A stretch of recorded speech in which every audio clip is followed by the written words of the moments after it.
Hello everyone, welcome back to the channel, and this is Bean Turtle, and I am here to show you how to do K1 Communion really easily. Now, this one is at first glance, you try to go in there, you read the card. It's the hardest thing you'll ever do. I'm serious. Like everything is super lethal.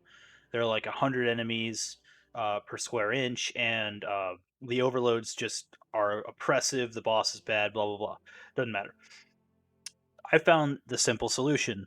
If you are on Warlock and you have the Stasis Aspect Bleak Watcher equipped that they recently re-enabled, it trivializes it. You throw one of these down, and every single enemy in the first room, for instance, is just insta frozen. Like I'll show that off like immediately, but every single enemy is insta frozen. And then when you shatter them using your primary, ice flare bolts come out from the shattered enemies to freeze everything else. And as more enemies spawn in, the seekers, whatever this doesn't freeze, seekers freeze, and it just works perfectly. And you gain a damage bonus if you're running Hedrons, right? So damage bonus from Hedrons from when you freeze a target, just freezing a target, and it refreshes on every freeze. So you get it the whole time essentially. Whisper of Torment, you get shot, you gain grenade energy, really useful to throw more of these because you have to consume your grenade to make them. Whisper of Shards, shattering a crystal temporarily boosts your grenade recharge rate. That's if you mess up and throw a normal grenade. And then defeating frozen targets grants you super energy, which the super does come in pretty helpful. So does the melee, but not nearly as much as Bleak Watcher. Bleak Watcher trivializes this lost sector. I'm also running, since it's barrier and overload, I am running Dead Man's Tale for once again. Dead Man's Tale is really useful for general mobbing as well as sustained DPS against bosses. Yes, I use a primary for DPS in this. It's just easier. And then Finite Impactor is a really nice arcane cannon for if you have to deal with shields, for arc shields. And of course, you need a hand cannon to pop overloads. I'm also using Falling Guillotine once again because it is trusty, cuts through shields through unmatched shields like they're nothing. And if you get the opportunity to, you can get a few swings off on the boss if he doesn't one shot you. It also is very important to use this to insta kill the overloads and the barriers. Barriers you can just deal with Dead Man's over time. Overloads are annoying, and you can just flat out one shot them. So why not do it? I'm also running transversives because the reload on Dead Man's annoys me and it's long. I'm also running a sword scavenger because I was a little worried that I might run out of sword ammo based on there are like 3 or 4 overloads you need to kill. And then I also, of course, recommend as normal a resist mod. Solar resist is very good for this one because the captain has this solar shotgun thing, Lord of Wolves style shotgun thing that really hurts, so that helps. And then sniper damage resist as always, because snipers are deadly like vandals and such. So that's the build, and now right into the gameplay. So at first, I thought this was going to be the hardest lost sector ever, because I went through it a few times with various different loadouts, and it just seemed impossible. But then it dawned on me, hey, Bungie re-enabled stasis turrets. I'm on a Warlock, and see, they're all frozen.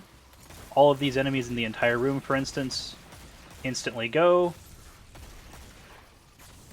It's just not even hard anymore. You know, like when they can't fight back, it's pretty nice, not gonna lie. Like I'm not even in cover, you know? And in a second, it'll freeze the champion too, which allows you to just W key him. And look, he didn't even get to barrier, alright? That's how powerful that little turret is. So that's how I've done this. And of course, I'm using Dead Man's a lot because it's just convenient and anti-barrier if you need the anti-barrier portion. Depends on how successful you are with stasis. What you can do here, throw over for your melee, freezes a few more if you're lucky, which gives you more ability energy, but mostly just clears all those little annoying shanks and stuff. Now, I push down, of course, a little bit. I hopefully by now you let the ads poke you a little bit so you can proc with Whisper of Torment, Helium. And once you proc Whisper of Torment enough, you can freeze things again. Recommend taking out these Vandals, they're pretty nasty. But see, he's frozen. So you can just W key him. He was frozen. And of course, shattering, another aspect that I have, or fragment that I have on, allows me to gain super energy from shattering enemies, which your super is very helpful. Because here in a second I'm going to use the super, actually right here. So first of all, any enemies that are frozen you can shatter by just using the alt attack. All right. But what you can do with this, or at least before, you could, before the nerf to the super duration, you could just stun lock a barrier champion and kill them outright. They've taken that out. They've nerfed it a little bit. But if there were enough enemies left, you could pop Bleak Watcher again, which is the turret, which is the stasis turret, by consuming your nade, and just drop it somewhere in the room that you'd like, that has a good sight line of everything in the area. This room's a little dangerous. I actually ended up throwing a stasis turret here too, but be careful because sometimes that can get in the way of this overload, who's right here. So this overload is pretty easy to deal with. Watch the vandals though. So that's why I popped the turret, so that they would get out of the way for a little bit, and could hopefully be shattered. So 3 shots. He's popped. Be careful because I'm glad I could brute force him there. Be careful because being frozen resets a barrier champion, an overload's champion's heal. I've just got this multi-kill clip, finite impactor, pretty nice. But it's mostly just so I can actually pop overloads as opposed to, you know. But as you see, stasis is doing like all the work for me. I'm not. This is the boss room right here. This is the fastest I think I've ever run this. But it doesn't need to be this fast, of course. There's no time limit. Well, I mean, there is a time limit when you can't respawn after a while. But, yeah, just be careful with that right there. Like what I just did was pretty adventurous. If you're under light, I don't think that would work. These Arachno things are kind of irritating, but they don't really get in the way. The modifier Arachno means that every time you kill a... Wow, I'm bad. Vandal... Why just fully... Oh, ranking up gives you full... Health, okay. Every time you kill a Vandal, they drop these little, like, mine things. The little slow mines that are kind of irritating. Okay, so you see the Bleak Watcher. Of course, it'll freeze this guy, like I showed before. But it'll also freeze dudes who are in the front, which those are the money makers. So every time a guy up in a wave of enemies gets frozen, that wave is essentially dealt with, which is really nice. This guy needs to die. Okay. Be careful though. Well, I mean, it's not really a careful thing. It's just like if you're not fast enough, they will unfreeze, which is a little unfortunate. Sometimes he freezes enemies that you don't see. Your little turret buddy will freeze things that you don't see, and then it's not like it's not like it's wasted or anything. You can get another one pretty easily. Like I said, I already have one right there. See, and but now this guy, you don't have a matching shield. It's not really bad match game. You can just come up and slice him to death. That's why freezing him is really nice, because the heavy shanks will torch you down as you get there. So now the boss spawns. The room turns red and ominous.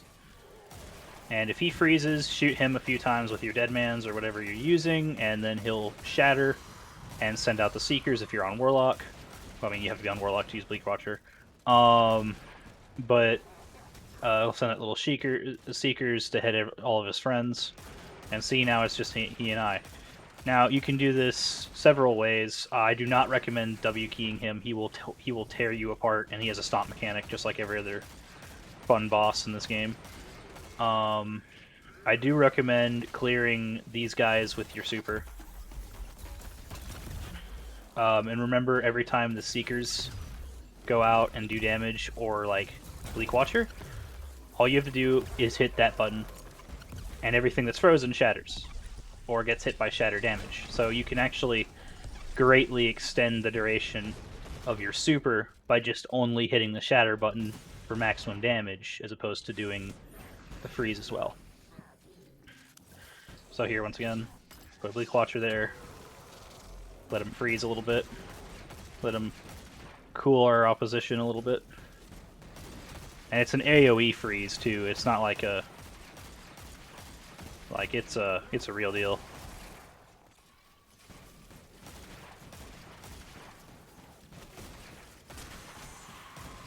Freeze, buddy. And if you get shot up enough, oh dear.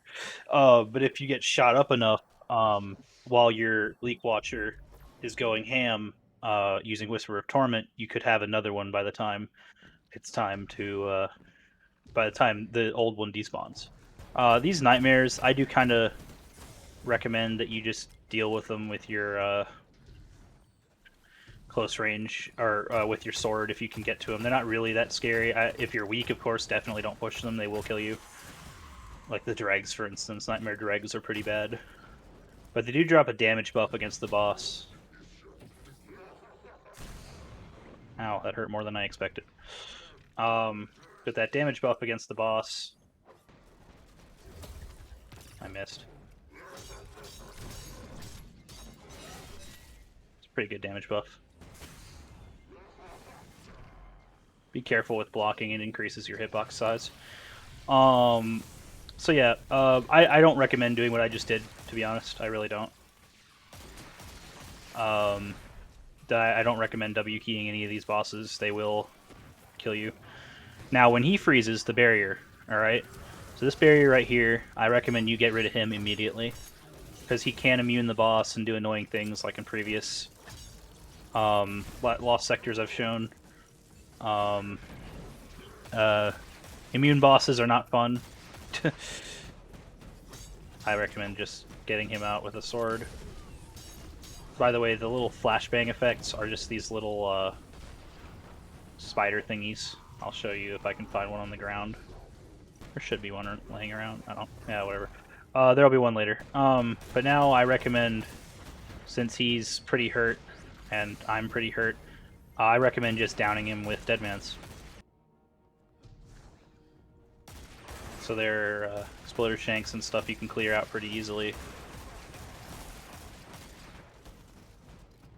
Don't be too worried about if you've done it the best ways, in my opinion. Like if you've been very careful with champions and stuff, you should be fine at this point. And just finish him off with Deadman's. He pops in, so yeah, there we go. And then the room turns white, and you finished. Collect your Vesper of Radius. That's exactly what I wanted. But yeah, that's the whole thing.